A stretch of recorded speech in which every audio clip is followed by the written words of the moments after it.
my fellow comic book collectors, it's Alan, the Comic Collector Geek, and this is part 6 of this historic unboxing. And we're going to get into some pretty cool slabs. I recommend, though, if you haven't already, go and check out the other parts. There's some really cool stuff. I've been surprised by the consistency of every video so far has had just at least one major book, or if not multiple major books in each unboxing. So this is going to be more of that, and we're going to start out with a pretty cool book, actually. Gotta kind of show you here. It is The Adventures of the Fly, #1. So this is from Archie Publications, and this is not the first appearance of the Fly. He actually appeared in an earlier book, which I showed in the previous unboxings. But it's just a really cool character by Archie. It was their attempt at having a superhero. And just a fun character. My friend Steve Gentner kind of introduced me to this character, and I guess he was a big fan of the Fly when he was young. But this is from 1959, and it's the origin of the Fly, Shield, and Spider appearances. Now, the Shield is actually a very interesting character because the Shield was Archie's kind of major character before Archie came along. So originally, their comics were called Pep Comics, or MLJ Comics, I should say, which was their publishing company. And their comics were, as I said, called Pep. And in Pep, you would have the Shield as being the major antagonist in each issue. And what happened was they introduced a new character just for fun. Like, you know, most comics of that era were during the 40s were anthologies. They would have multiple stories with multiple different characters, not one single character.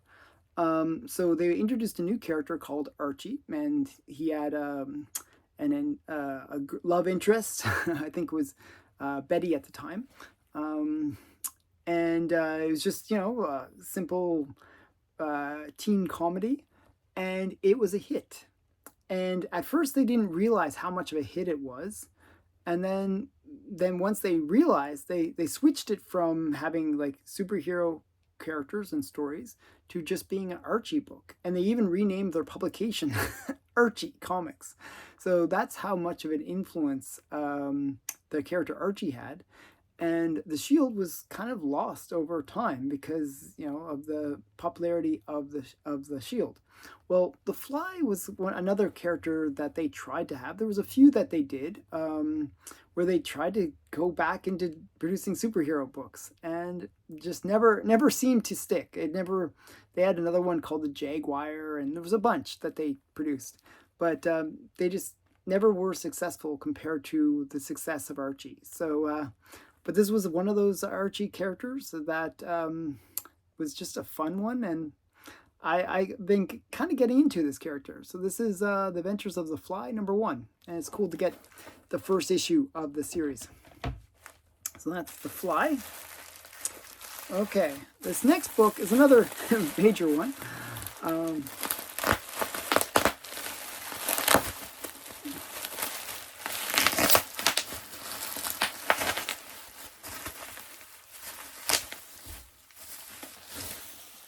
Had to do a little bit of unwrapping to get to it.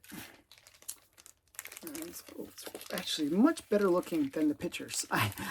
You never know when you buy stuff on eBay and you see the pictures and it's like a little bit blurry. You never know if it's going to be like that in person. You know, it's like, is it going to be this kind of faded or ugly? You know, I thought it looked a little bit faded. I was kind of worried about it, actually. It's like here, they taped it down quite well, so I just gotta kind of remove the tape. Okay, but it is quite stunning. Actually, the colors are just really, really sharp. This is Strange Terrors, #6. It's a St. John's publication. St. John's worked with famous artists like Matt Baker. And this one's just a really great cover. It's like a bondage cover, girl in the red dress. Just a classic cover. All torn and stuff. It adds features to it. This is a Lou Cameron cover, I believe, or is it no? Albert Taylor. Lou Cameron did art inside though. So Albert Taylor did the actual cover, but it's just a really great cover. I'm just there's so many details and just the way that the woman presents, your eyes just get drawn to her. Just really great. So Strange Terrors number 6 from 1953. Really great cover. So many things going on there. Okay, this next one is kind of one of those ones where I actually have this book and I paid cover price for it, but I wanted it to be slab. So I was debating, there was a recent announcement that this comic was getting optioned. So they were actually in the process of doing something with it, not just optioned and it sits on a shelf, but optioned and doing something with it. And it was a comic that I actually enjoyed. I actually read the first few issues of this comic, and I was like, oh, I should probably get mine graded, but getting it graded in Canada is like $50, and probably per per issue. It's like, is it really worth it? And so I looked on eBay to see how much it would be just to buy the thing, just to buy it 9.8, get a nice, really, because even with mine, I think it's a 9.8, but it might not grade out at a 9.8, it might be a 9.6. So it'd be just like spending all that money and then get a 9.6. How much is it on eBay? And so I checked it and I was like, oh, pleasantly surprised that I can pick it up for about $30. So I picked up this is Department of Truth. It's a James Tynion story. And James Tynion is just a phenomenal writer. Just an amazing writer. Pretty much whenever I hear, oh, there's some new series by James Tynion, like Nice House on the Lake or Something's Killing the Children or whatever, I go, okay, I gotta get that. I gotta get that because his stories are just really good. He's just a really good storyteller. Now, this is not the A cover. Probably the hot one is the A cover, but I like this cover better. I really like this cover. I think it's just, there's something about it.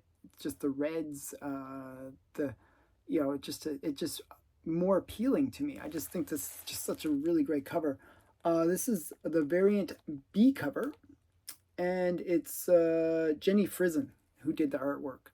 Now, I'm a big Jenny Frison fan, so I pretty much buy every time a new comic comes out with her cover on it, I pretty much buy it. And a lot of them look the same after a while, but there's certain ones that just really are striking, and I think this is a good example of that. So, big fan of Jenny Frison, and this is her B cover of Department of Truth #1. So, just a really great book, and I got it basically for the cost of the slab, which is always great. Yeah, wow, such a great book. Okay. So, next one. So much bubble wrap. Okay. Next one is another collection that I'm trying to finish off, and it's called Babe, or Babe of the Orox, which is by Roger Boogie, or Booty Rogers, I should say. Got his name backwards in my mind. And this is his cover. Just a really fun series. It's sort of like this girl, she's like super strong, and she's either boxing guys or like playing baseball or doing something kind of outrageous. Just a fun character. Sort of like a hillbilly kind of feel to it. And it's just a really fun good girl art comics. Yeah, run for your life. She's going to throw her cyclone ball. Just a really great series. This is number 2 of the series, and I'm working on trying to get the whole series. I think I'm missing only like 2 or 3 issues now, so getting close, getting close. Okay, so that's that one. And that was from 1948. Okay. Okay, this is... So I've been buying a bunch of Golden Age stuff, very affordable. Actually, you can actually see not how much I paid, but this was what they originally wanted for the book. You can see they wanted $200. I offered them much less. And they accepted, so I was happy. Okay, so this is Wings Comics number 69. And it's just another one of these good girl art covers. Girl in the red dress again. Planes crashed. But it's Wings had a few good girl art covers. And generally that's what I've been collecting from the Wings comic series. I have maybe about 40 issues of their comics. Of the series, I should say. And I try to get all the good girl art ones because they're just really fun. This is done by Lee Elias, who is really known for Precode Horror, but he can do some pretty great good girl art too. So if you think about Lee Elias, you think about ones where it's like, the one where the guy's face is dissolving or something like that, where it's just a crazy cover. But then you see this and it's like, oh, wow, he can do some really great good girl art. So so Wings Comics number 69 from 1946. Okay, so the next one. Oh, this one, I couldn't believe this one. This one is so funny. I couldn't believe this one. Okay, so this one was just, I don't even know what was going on. This one, I actually was worried, like, when I bought this, that it was one of those bogus listings where they show some comic that everyone's listing like 10 times more expensive, and then they list it at some really low price, and you don't know, is it real? Is it going to be a real thing? And so what happened was they had it at this really low price where they just dropped the price, and it was much lower than anything else. And then they had best offer. So I was like, okay, so it's already like maybe half of what everyone else is charging, or a third of what everyone else was charging. And they had best offer. So why not throw in a lowball offer? And they accepted my lowball offer. So I was like, oh, wow. It's a cool book. It is Mutt Mutt or Tom Tom. So Mutt Mutt is what I see because it's backwards on my camera. But it's Tom Tom number 1, the Jungle Boy. Just a really cool, cartoony book. I'm not sure if it's a key in any way, but I just thought it was almost the cost of the slab. I think I paid $50 for it. It was like something horrendously low. I forget what it was. It was something like that. It was like 50, 60, I don't know, something around there. But for a number 1, it's a reasonably high grade, like a 6.0. Everyone else was had like 3.0s and they were charging like $200. I just thought this was such a steal. Why not? So yeah, Tom Tom number 1, the Jungle Boy. So yeah, kind of a cute cover too. If you're into monkeys and elephants and like little Tarzan boys. Yeah. From 1947. So nice book. Okay. Next one.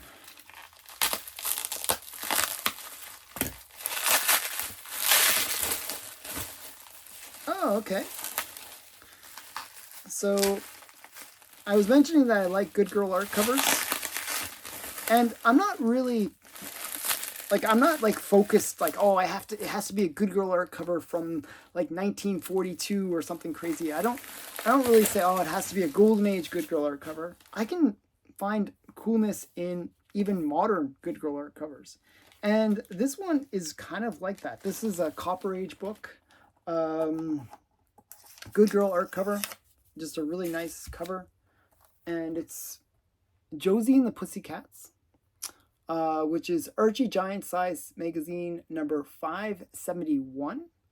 And I just like it because it's like this little bit of horror theme to it. It's like got Dracula, and you got these good girls, like the Josie and the Pussycats, which are a bunch of characters that I like. So welcome to Castle Dracula. What, you have to do it with the V. What can I show you girls? Gulp, the nearest exit. It's just, I don't know, it's fun, it's cute. And it's by Sam Goldberg cover. So really great cover, good girl art cover. And, not a bad grade. It's 9.2. So white pager. So that's fun.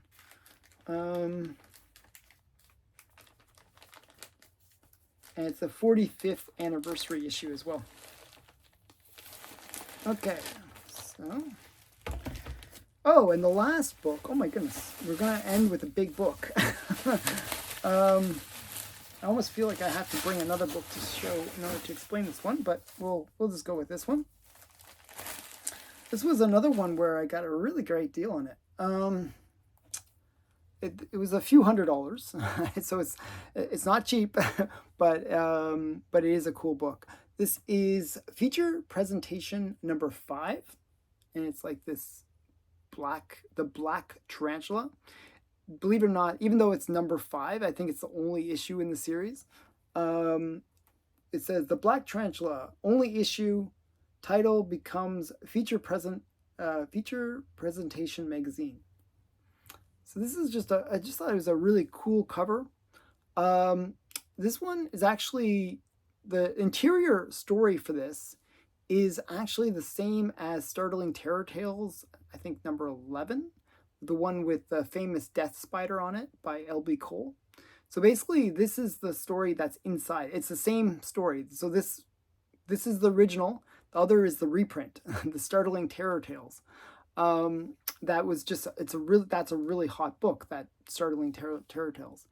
And I was curious, what was the original book? And when I saw the original comic, I was like, oh, that's actually pretty cool. I actually like this cover. I think it's a really cool, it's like this weird Spider-Man-y kind of guy with a top hat and tarantula kind of coming down in the corner. And got laser beams coming out of his eyes. I just thought it was a really great cover. So I was like, oh, I have to, take a look and see if I can get that one. And there was actually an auction that went crazy for a 3.0. And then I saw this one. I gave a pretty good offer on it, and they accepted, and I actually got it cheaper than the 3.0. So I was like quite happy. So this is feature presentation number 5. First and last, Black Tarantula. So so those are the books for this part.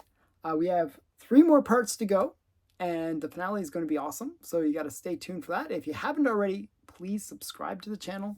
Remember to comment, tell me which books you liked best in this unboxing, and that's it. Bye.